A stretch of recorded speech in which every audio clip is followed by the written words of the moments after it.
हुँ।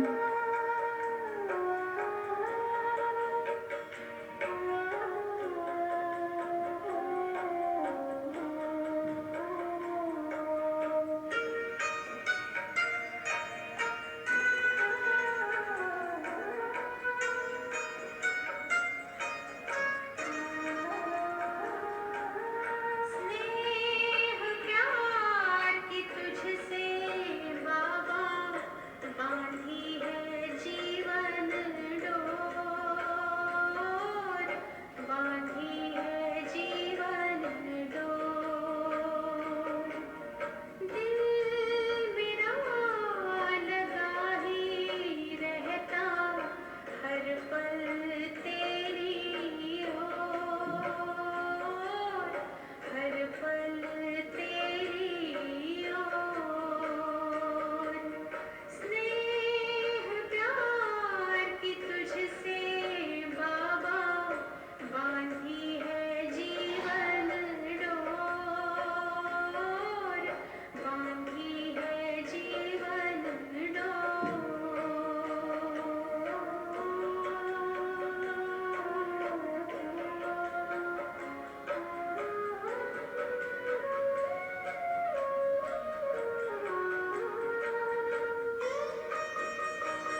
ओम शांति। ओम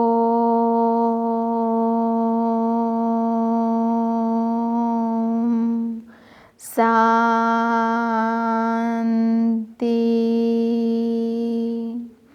ओम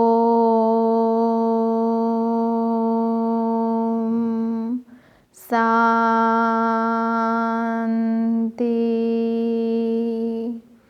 ओम शांति।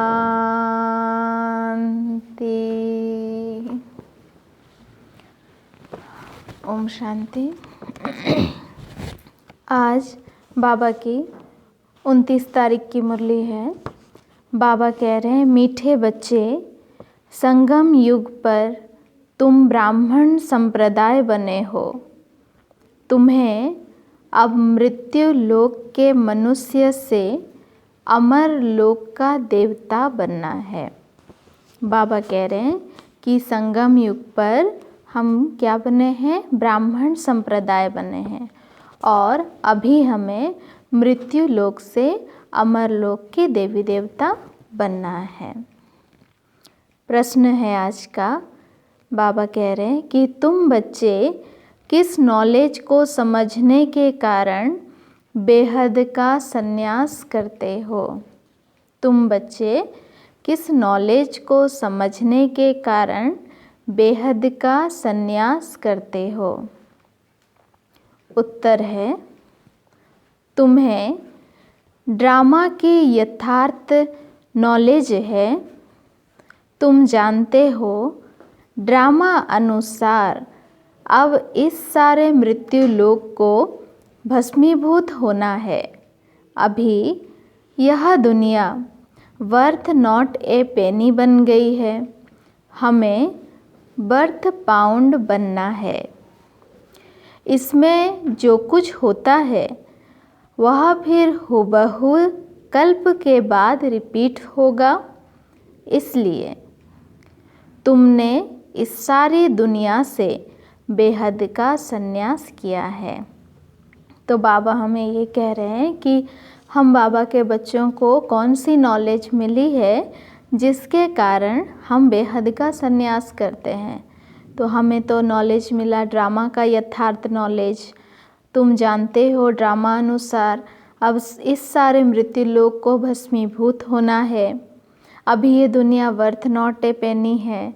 हमें worth pound बनना है। इसमें जो कुछ होता है वह फिर हुबहू कल्प के बाद रिपीट होता है। इसलिए तुमने इस सारी दुनिया से बेहद का संन्यास किया है। गीत है, आने वाले कल की तुम। ओम शांति। बाबा कह रहे हैं, बच्चों ने गीत की लाइन सुनी। आने वाला है अमर लोक। यह है मृत्यु लोक। अमर लोक और मृत्यु लोक का यह है पुरुषोत्तम संगम युग। अमर लोक और मृत्यु लोक और अभी है पुरुषोत्तम संगम युग। अब बाबा पढ़ाते हैं संगम पर, आत्माओं को पढ़ाते हैं। इसलिए बच्चों को कहते हैं, आत्मा अभिमानी होकर बैठो। यह निश्चय करना है, हमको बेहद का बाप पढ़ाते हैं। हमारी एम ऑब्जेक्ट यह है लक्ष्मी नारायण व मृत्यु लोक के मनुष्य से अमर लोक का देवी देवता बनना। बाबा कह रहे हैं कि इस पढ़ाई का एम ऑब्जेक्ट है हमें लक्ष्मी नारायण जैसा बनना है। व फिर हम ये भी कह सकते हैं कि हम मृत्यु लोक के मनुष्य से अमर लोक के देवी देवता बनने की पढ़ाई पढ़ रहे हैं। ऐसी पढ़ाई तो कभी कानों से नहीं सुनी, ना किसको कहते हुए देखा जो कहे बच्चे तुम आत्माभिमानी हो बैठो। यह निश्चय करो कि बेहद का बाप हमको पढ़ाते हैं। कौन सा बाप? बेहद का बाप निराकार शिव।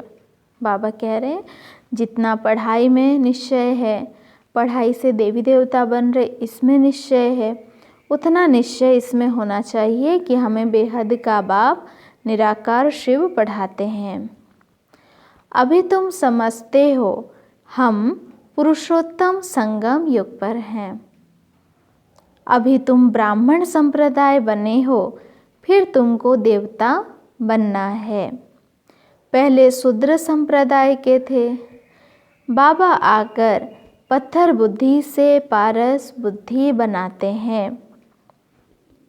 पहले सतो प्रधान पारस बुद्धि थे, अब फिर बनते हैं। पहले सतो प्रधान थे, पारस बुद्धि थे, फिर तमो प्रधान पत्थर बुद्धि बने, और बाबा आए हैं हमें फिर से पारस बुद्धि बनाने। ऐसा नहीं कहना चाहिए कि सतयुग के मालिक थे। सतयुग में विश्व के मालिक थे। फिर 84 जन्म ले सीढ़ी उतरते उतरते सतो प्रधान से सतो रजो तमो में आए। सतयुग में हम क्या कहेंगे? सतयुग के मालिक नहीं, बाबा कह रहे हैं पूरे विश्व के मालिक तुम थे सतयुग में।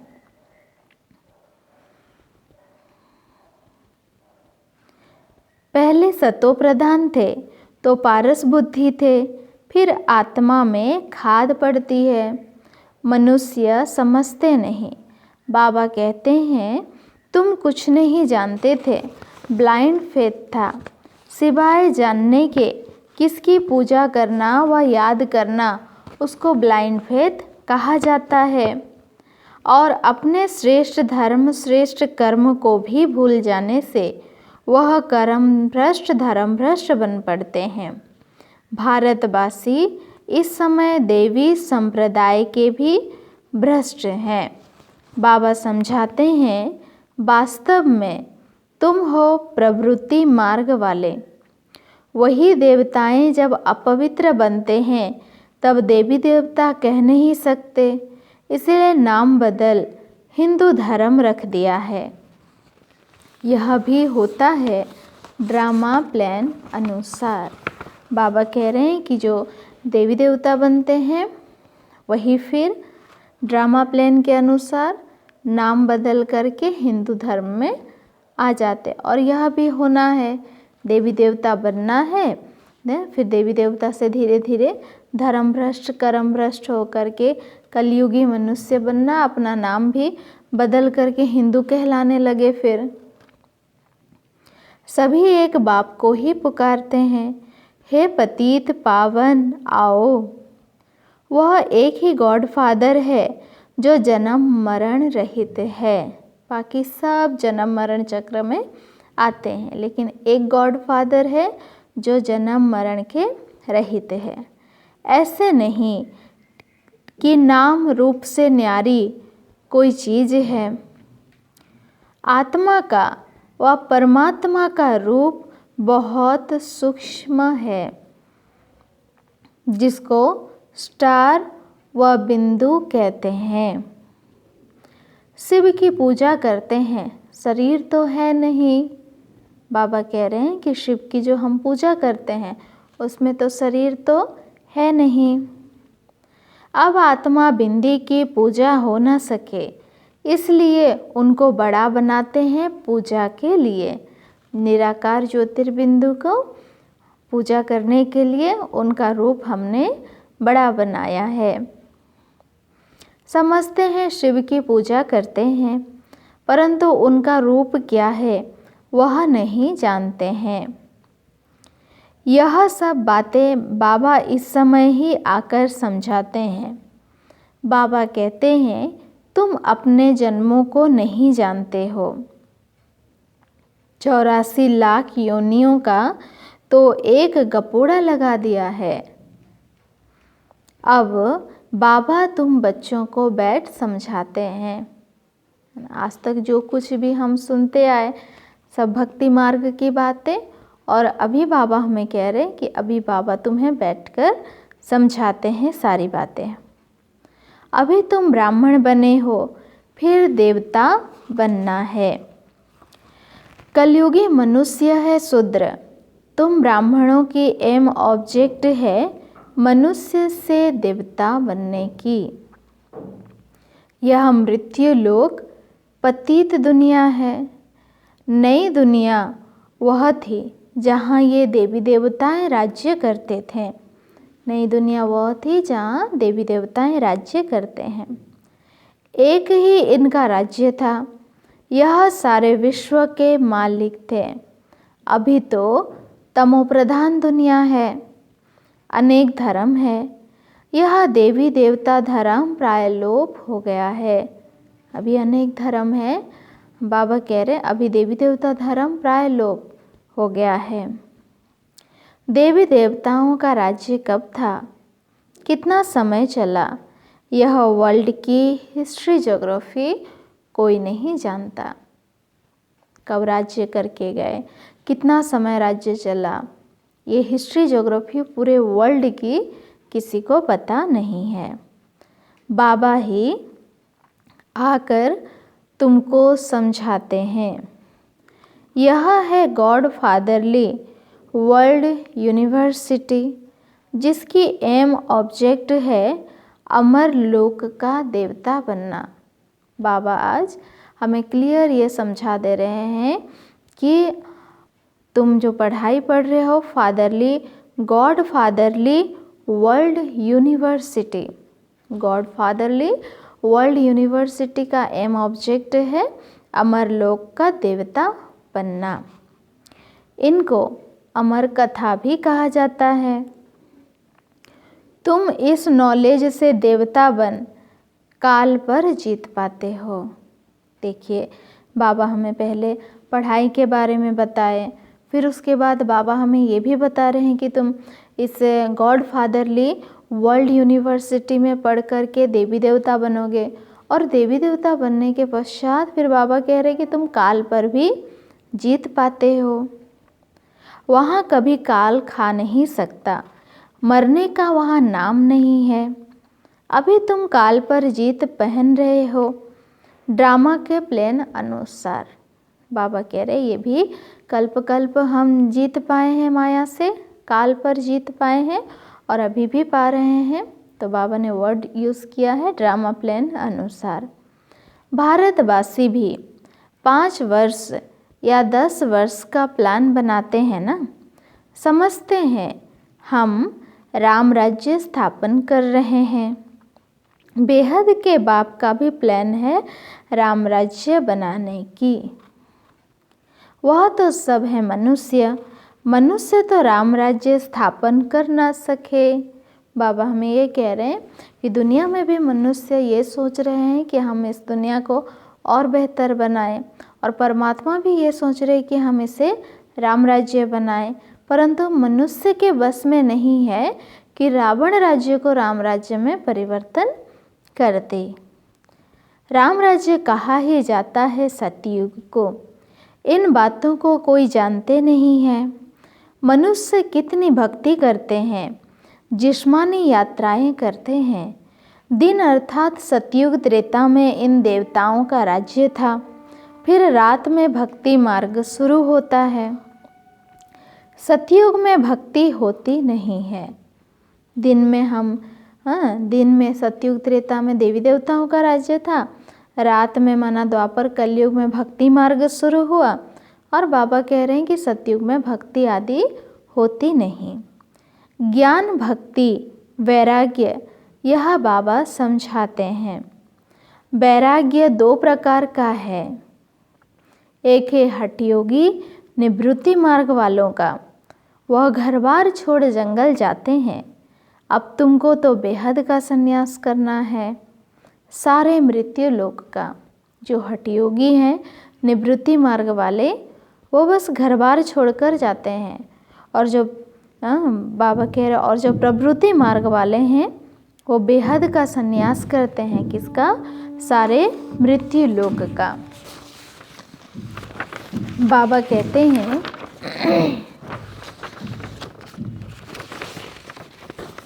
यह सारी दुनिया भस्मीभूत होने वाली है।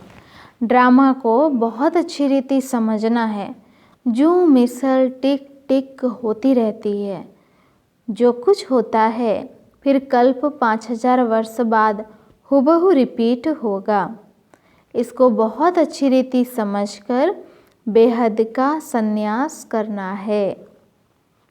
समझो, कोई विलायत जाते हैं, कहेंगे वहाँ हम यह नॉलेज पढ़ सकते हैं।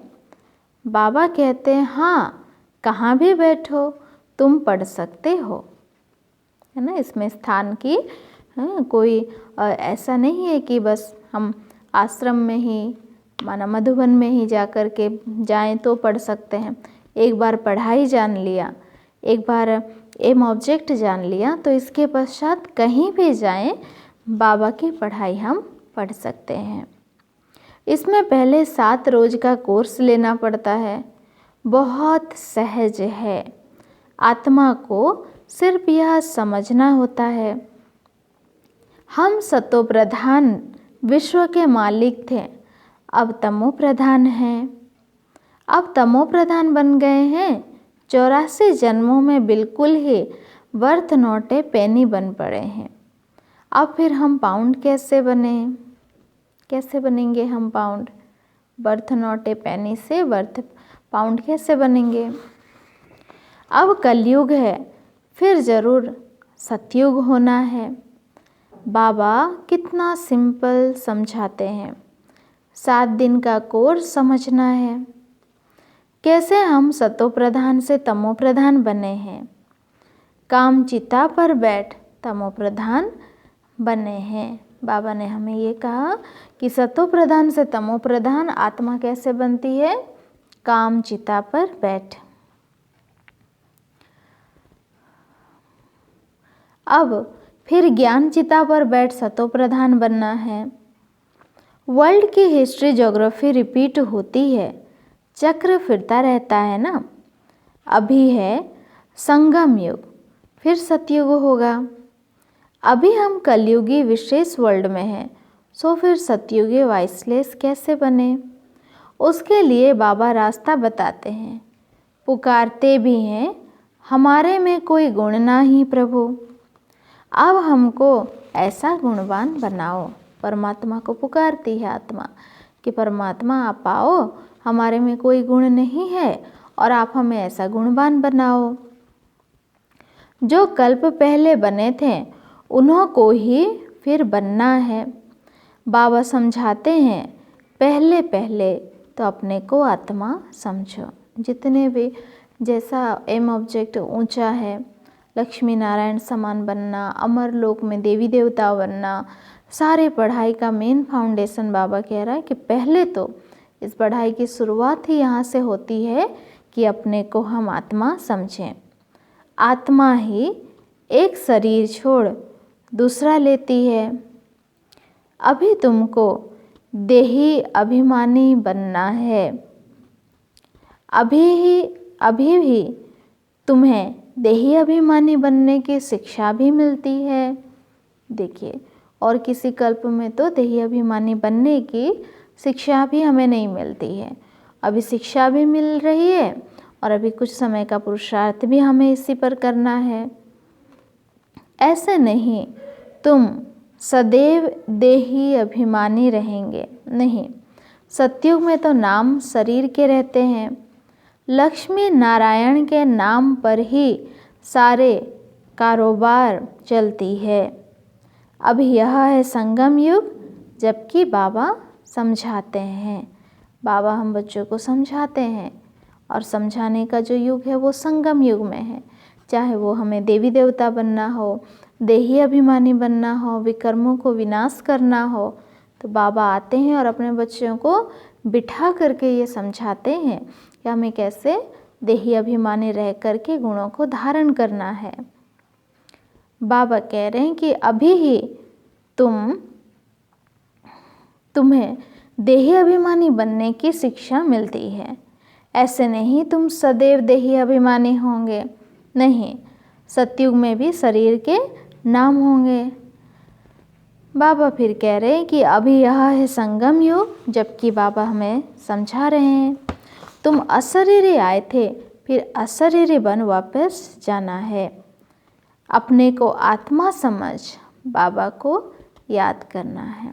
हम जब इस सृष्टि पर, इस संसार पर आए भी थे तो अशरीरी आए थे। शरीर हमें इस संसार पर मिलता है और उस शरीर को धारण करके हम आत्मा पाठ बजाती हैं अपना अपना। एक शरीर छोड़ा, दूसरा लिया, दूसरा छोड़ा, तीसरा लिया, और जब हम इस संसार से जाएंगे भी तो भी अशरीरी जाएंगे। तो बाबा कहते आए थे अशरीरी, अब जाना भी है अशरीरी। यह है रूहानी यात्रा। आत्मा अपने रूहानी बाप को याद करती है। बाबा को याद करने से ही पाप भस्म हो जाएंगे। इनको योग अग्नि कहा जाता है। बाबा को हम याद करेंगे तो हमारे पाप भस्म हो जाएंगे, इसे ही योग अग्नि कहा जाता है। याद तो तुम कहाँ भी कर सकते हो, 7 रोज में समझना होता है। यह सृष्टि चक्र कैसे फिरता है, कैसे हम सीढ़ी नीचे उतरते आए हैं।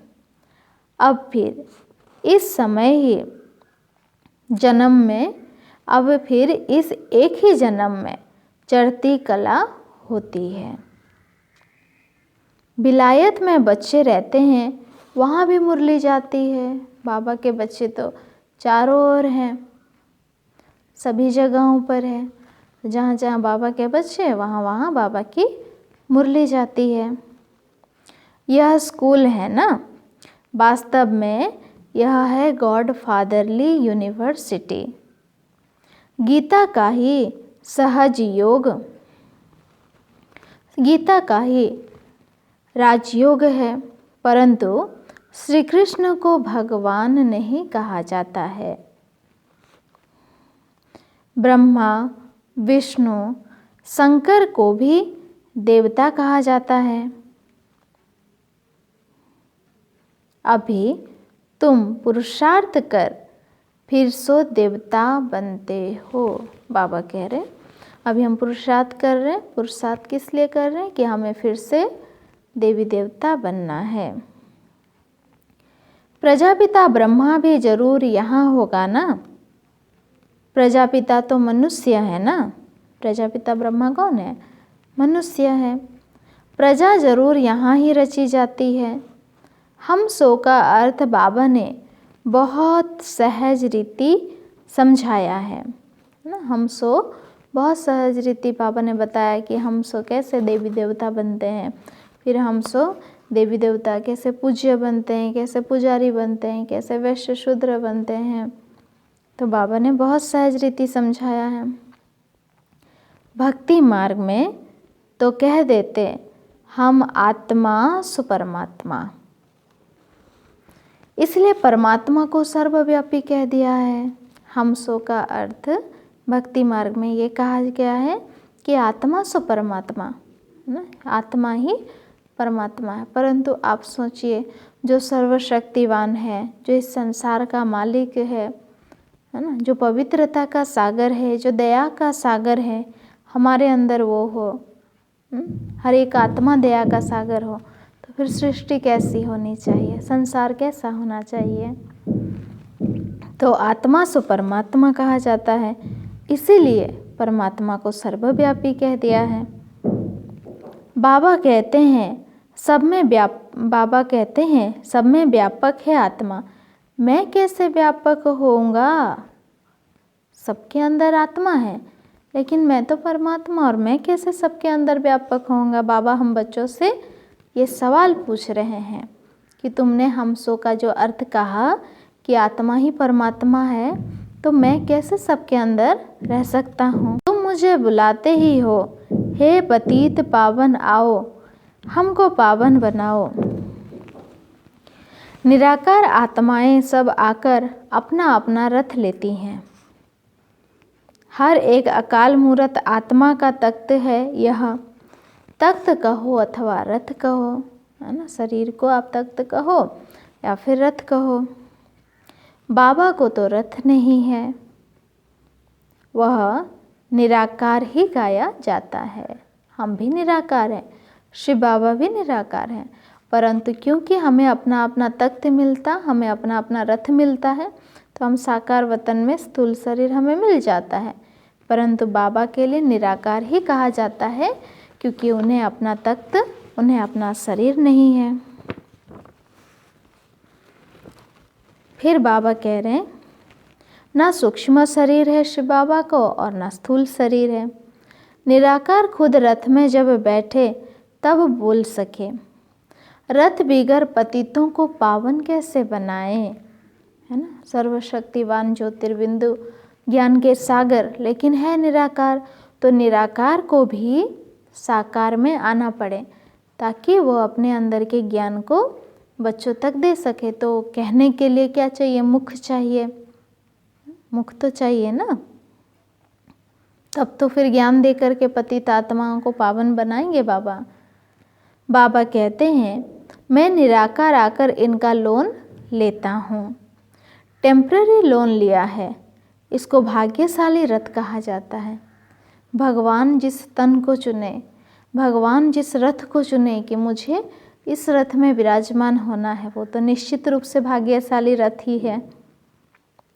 बाबा ही सृष्टि के आदि मध्य अंत का राज बताए, तुम बच्चों को त्रिकालदर्शी बनाते हैं। बाबा हमें त्रिकालदर्शी बनाते हैं, और कोई मनुष्य यह नॉलेज जान नहीं सकते। इस समय सब नास्तिक हैं। बाबा ने कहा इस समय सब नास्तिक हैं। अगर कोई पूजा पाठ भी करता है तो भी नास्तिक में आएगा। क्यों? क्योंकि वो परमात्मा को नहीं जानता है ना, अपने बारे में नहीं जानता, अपने पिता के बारे में नहीं जानता, सब नास्तिक है। बाबा आकर सबको आस्तिक बनाते हैं। रचयिता, रचना का राज बाबा ने तुमको बताया है, अब तुम्हारे सिवाय और कोई समझा ना सके। तुम ही इस ज्ञान से फिर यह इतना ऊंच पद पाते हो। यही वो ज्ञान है जिस ज्ञान से हम इतना ऊंच पद पाते हैं।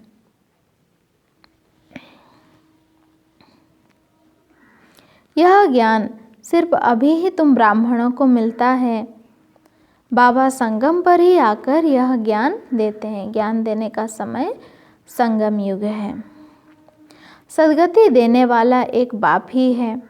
मनुष्य मनुष्य को सद्गति दे न सके। कोई भी मनुष्य आत्मा अन्य मनुष्य आत्माओं को कभी भी सद्गति दे नहीं सकता। बाबा संगम पर ही आकर यह ज्ञान देते हैं। वह सब गुरु हैं भक्ति मार्ग के। सतयुग एक ही है, उसको कहा जाता है सतयुग। सतयुग में हम जाते हैं। बाबा फिर कह रहे हैं कि देखिए, सदगुरु एक ही है, उनको कहा जाता है वाह सदगुरु वाह। इनको पाठशाला भी कहा जाता है। एम ऑब्जेक्ट नर से नारायण बनने की है। बाबा आज इसी बात पर हमें गौर करा रहे कि हमें आज क्या ध्यान में रखना है सारा दिन भर कि एम ऑब्जेक्ट हम नर से नारायण बनते हैं। वह सब है भक्ति मार्ग की कथाएं।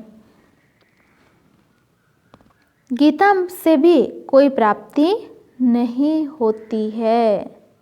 गीता से भी कोई प्राप्ति नहीं होती है, क्योंकि गीता पढ़ते तो हैं सवेरे शाम, पर उसका अर्थ क्या है। और सबसे पहले तो उसमें ये नहीं पता होता कि ज्ञान देने वाला निराकार परमात्मा है।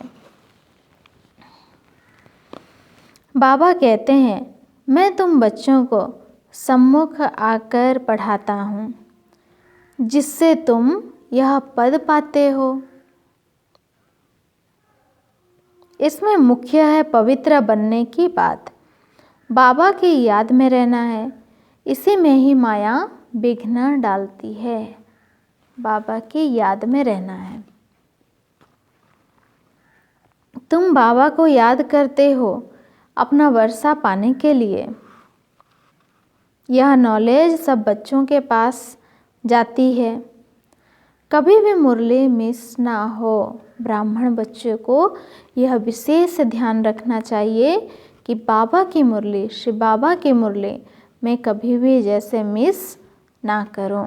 और विधि पूर्वक अगर हम मुरली सुनते हैं तो फिर तो सारा दिन भर बाबा हमें हर कार्य में मदद करेंगे। कभी भी मुरली मिस ना हो। मुरली मिस हुई गोया एब्सेंट पड़ गया। स्कूल में जैसे रजिस्टर होता है ना, वैसे ही अगर मुरली नहीं पढ़ी तो एब्सेंट हो गया। मुरली से कहाँ भी बैठ रिफ्रेश होते रहेंगे। श्रीमत पर चलना पड़े। बाहर में जाते हैं तो बाबा समझाते हैं पवित्र जरूर बनना है, वैष्णव होकर रहना है। वैष्णव भी दो प्रकार के होते हैं। वैष्णव वल्लभाचारी भी होते हैं परंतु विकार में जाते हैं, पवित्र तो है नहीं।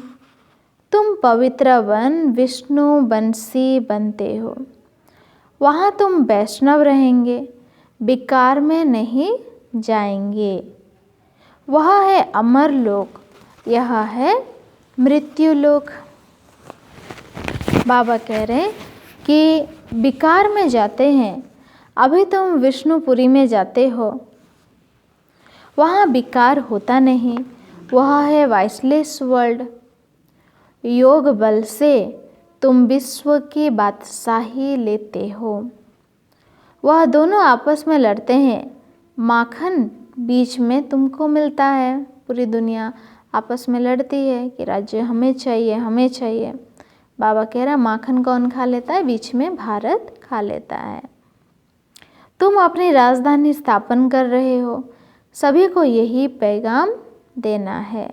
हम अपनी राजधानी स्थापन कर रहे हैं। छोटा बच्चा का भी हक है। जी हाँ, बाबा कह रहे छोटे बच्चों का भी हक है। शिव बाबा के बच्चे हैं ना, वो भी कौन है? वो भी आत्मा है, वो भी परमात्मा का ही संतान है। तो शरीर भले छोटा हो लेकिन उस छोटे बच्चे में भी आत्मा है और उसका भी बाबा के वर्षे पर पूरा हक है।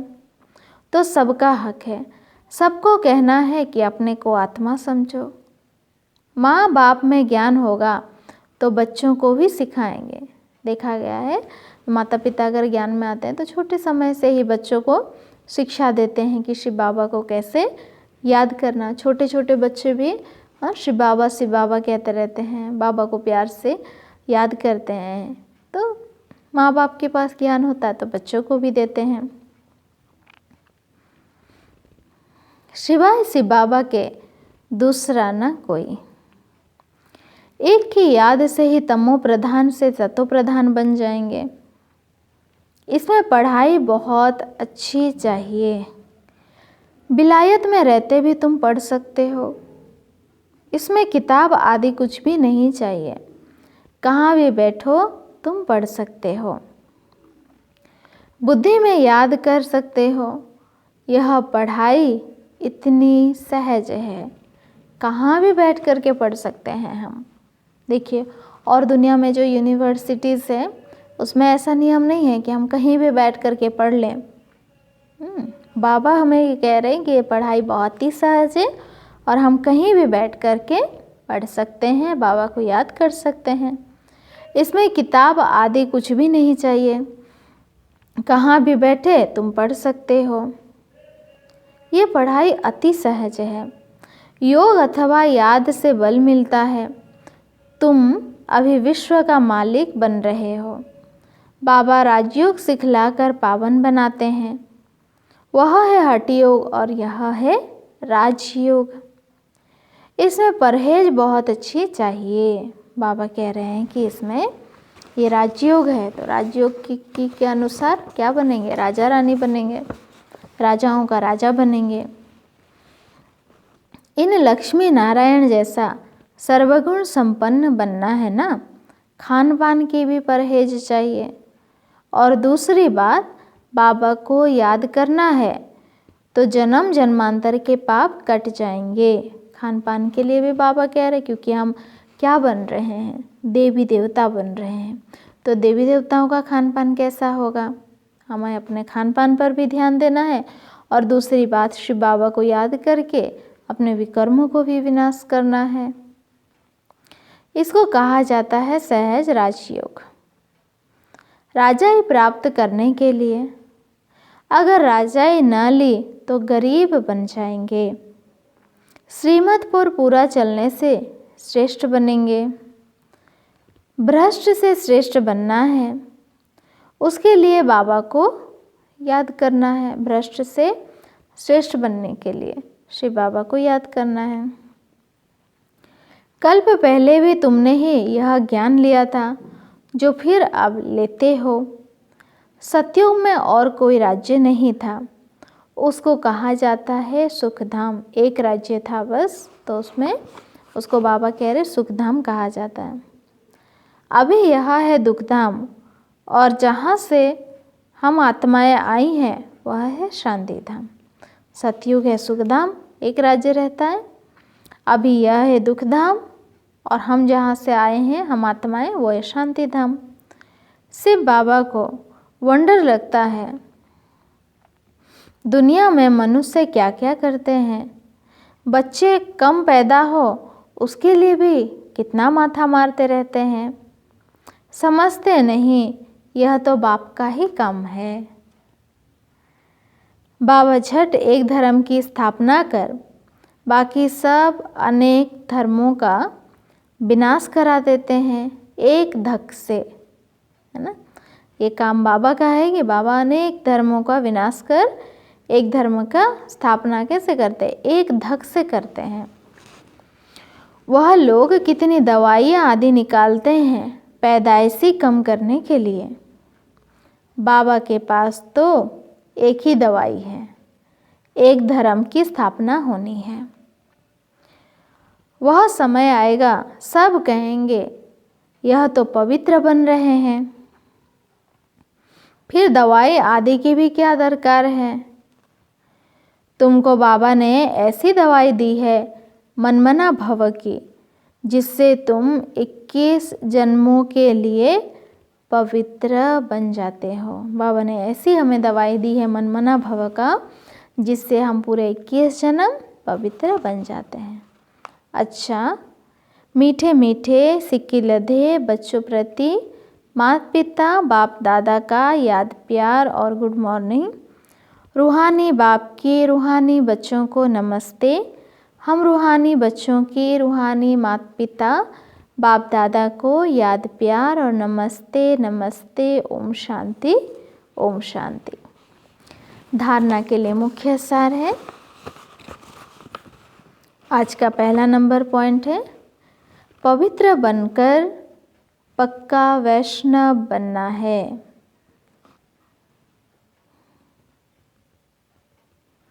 पवित्र बनकर पक्का वैष्णव बनना है। खान पान की भी पूरी परहेज करनी है।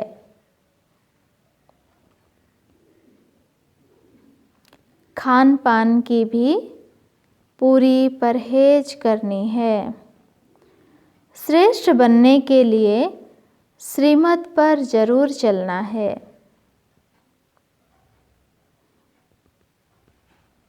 श्रेष्ठ बनने के लिए श्रीमत पर जरूर चलना है। दूसरी नंबर पॉइंट है मुरली से स्वयं को रिफ्रेश करना है।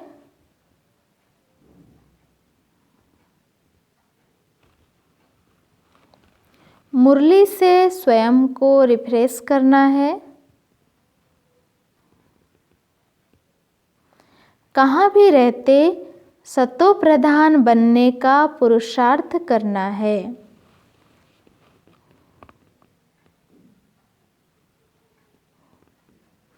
कहाँ भी रहते सतो प्रधान बनने का पुरुषार्थ करना है। मुरली एक दिन भी मिस नहीं करनी है।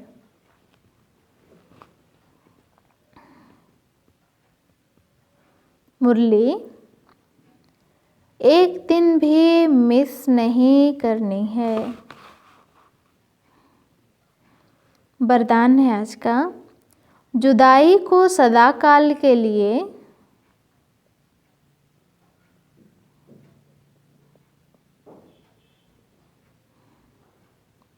जुदाई को सदाकाल के लिए विदाई देने वाले स्नेही स्वरूप भव।